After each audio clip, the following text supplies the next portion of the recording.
En este tema que trabaja Bobbio, además de los límites al principio de la mayoría, que me parece que es extremadamente importante, sobre todo porque su aplicación permite enmarcar la democracia dentro de unos parámetros que la hacen mucho más racional y funcional. Hay otro punto que él reflexiona. Él la llama las aporías al principio de la mayoría. Ya le escribo aquí. ¿Ok? Ya les...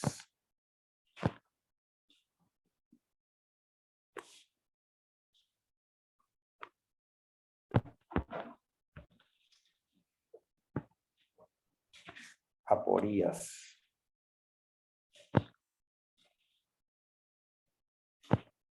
¿Ok? Es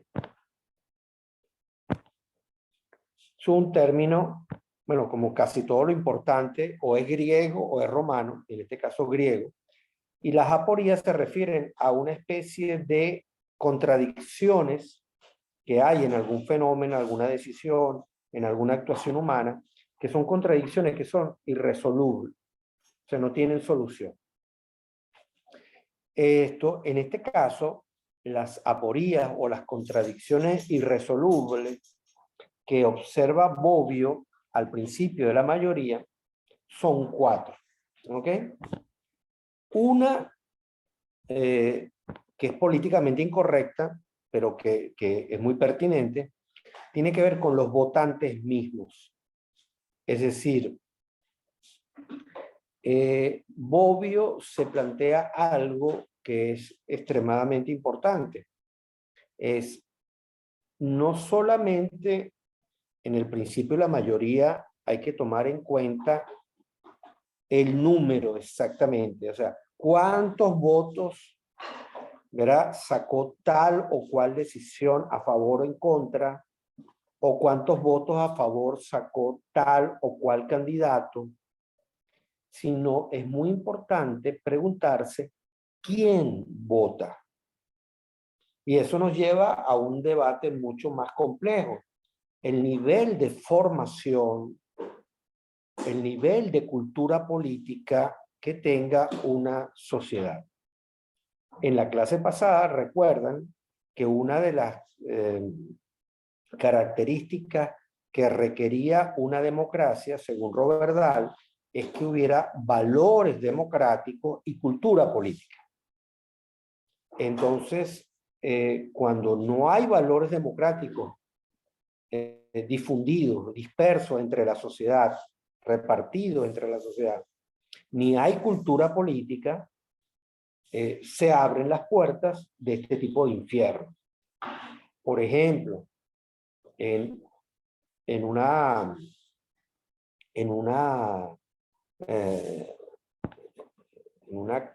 digamos, una experiencia cercana a nosotros.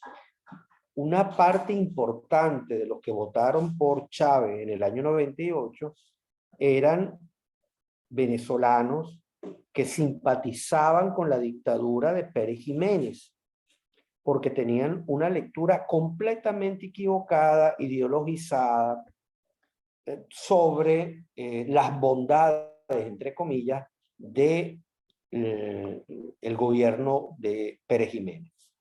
Chávez hábilmente vendió su figura de militar, no por casualidad, después lo convencieron que hiciera lo contrario, pero el invitado de honor para la toma de posesión de Chávez en el año 98, él quería que fuera Pérez Jiménez. Bueno, entonces una parte de la población con valores democráticos frágiles o sin valores democráticos, y con una escasa cultura política que le hace admirar a un dictador brutal como fue Pérez Jiménez, bueno, eso alimentó en gran medida el caudal electoral que llevó a Chávez en el 98 al poder. ¿Ok? Entonces, preguntarse por quiénes son los que votan es muy importante. en el caso del Brexit. El Brexit ganó por un poquito. Ahora, ese poquito estamos hablando de la mitad y un poco más. Y estamos hablando de Inglaterra, ¿no? La mayoría de la gente dice, oye, Inglaterra, eso debe ser un país lleno de gente, de pura gente súper civilizada. Bueno, ocurre que algo más de la mitad de la población votó a favor del Brexit. ¿Por qué? Bueno, por problemas de vieja data que ocurren en la cultura británica, de no sentirse completamente europeos, incluso de sentir una cierta superioridad con respecto al resto de los europeos. Ignorancia en datos que fue alimentada por muchos populistas que promovieron el Brexit, ignorancia según la cual Europa explotaba o le quitaba recursos a Inglaterra, lo cual no era cierto.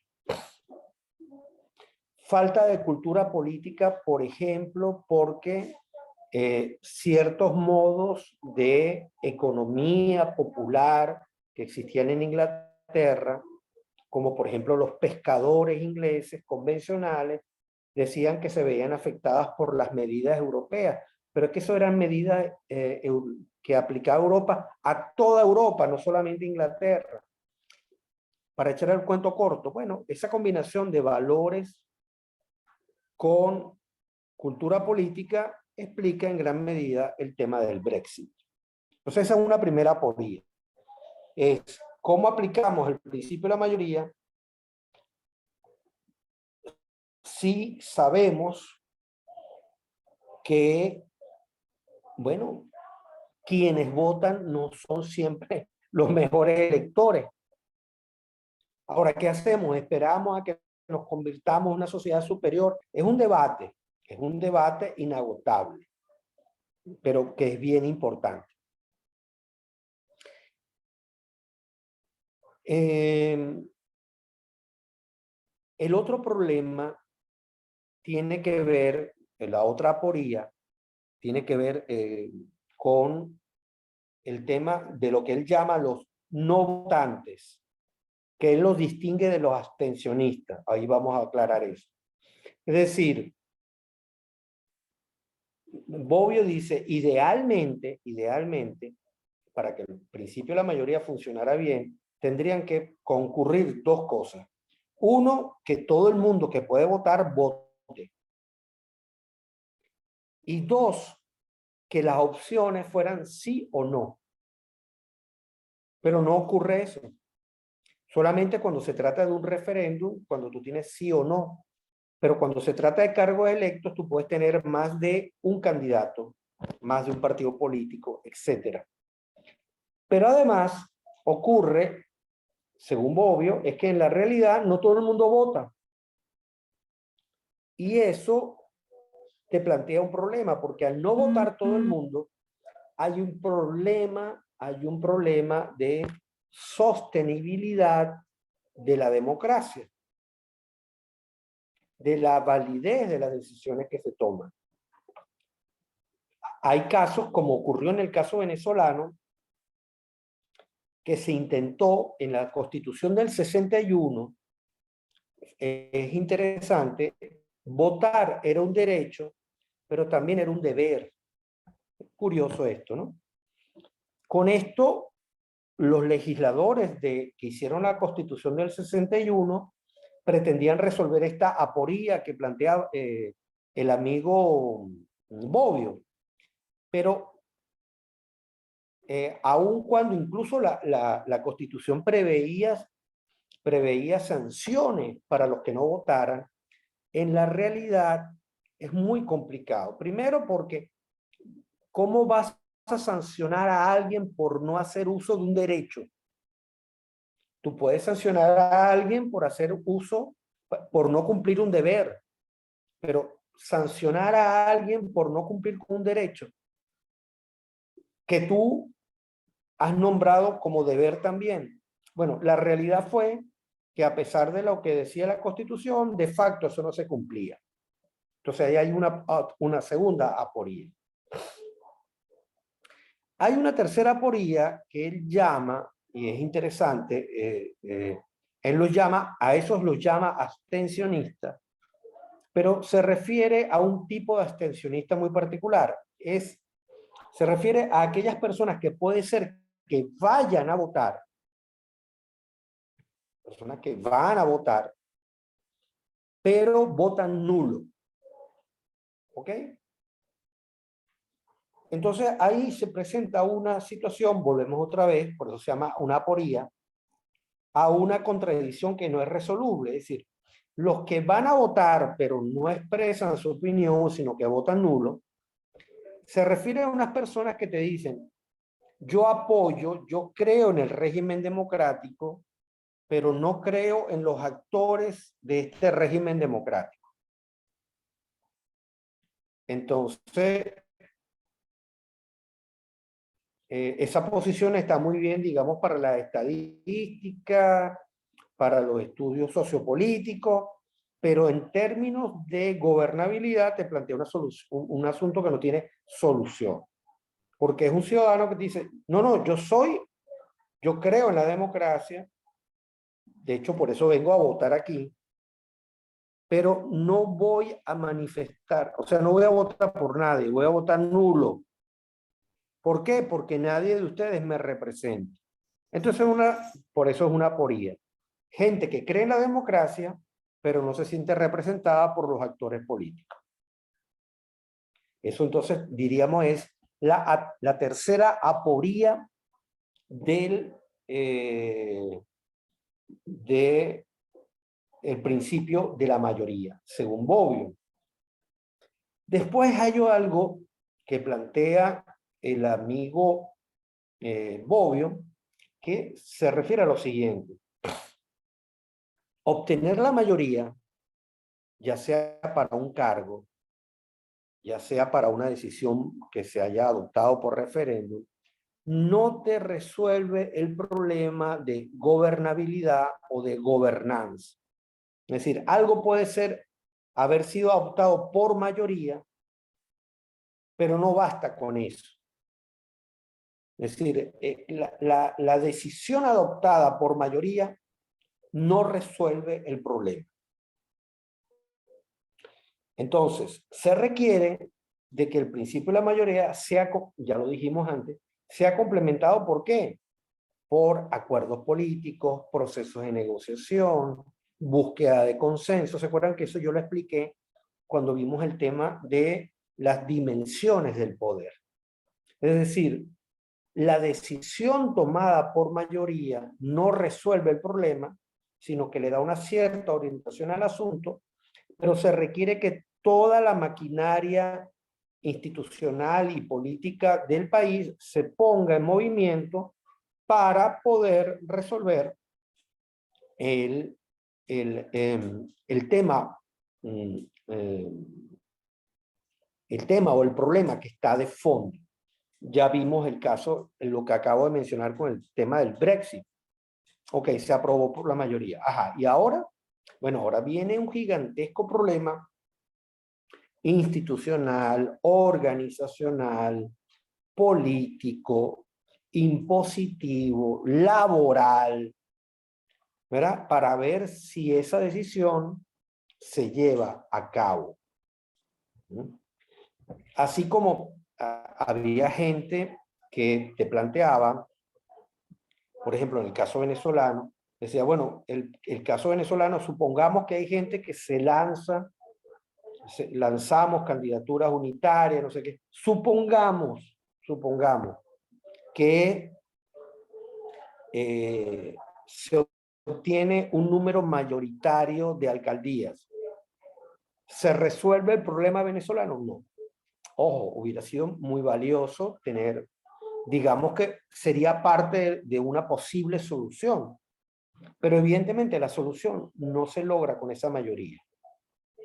¿Por qué? Porque, bueno, tienes un régimen que está montado en un modelo que no cree en acuerdos, ni en negociaciones, ni en búsqueda de consenso. Entonces, ¿ok? Y eso es un argumento que maneja, hay gente que maneja, pues, ese tema.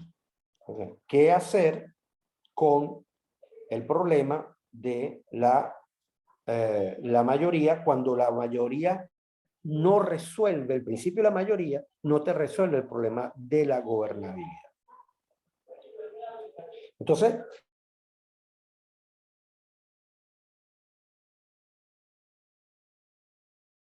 los asuntos axiológicos y técnicos vinculados a el funcionamiento de una democracia, que son los límites al principio de la mayoría y las aporías, que a su vez, digamos, se unen a los planteamientos que cita Combellas en el capítulo 5, más lo que nosotros pusimos en el capítulo 6 sobre el tema de la democracia. ¿Tienen alguna pregunta, alguna duda, alguna inquietud? Por cierto, ahora me acabo de acordar, hay dos personajes ahí que son Fátima y Ángel, que los tengo guindando. Déjame anotarlo aquí para resolver esta semana. Discúlpenme, ¿sí? Discúlpenme eso. ¿Ok? Sí, ya tomé nota. Discúlpame que estoy por fuera.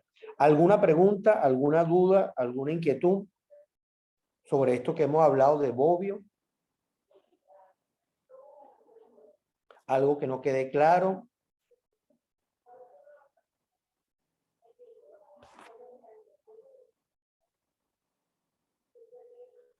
¿No?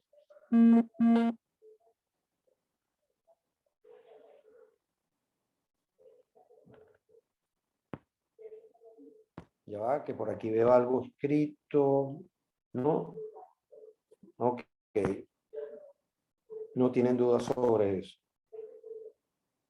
Bueno, entonces vamos a hacer un pequeño receso y vuelvo con el planteamiento del autor que antes les mencionaba, que es Alexis de Tocqueville, ¿ok? Que es un autor también central, y como digo, también estaba en las lecturas, pero de verdad, en vista de las dificultades que tuvieron con las lecturas, preferí que tanto la de Dahl como la de Bobbio y esta de Tocqueville ya directamente se las daba ya yo metabolizada. ¿Ok? Bueno, entonces vamos a cerrar aquí y en unos minutos nos volvemos a ver.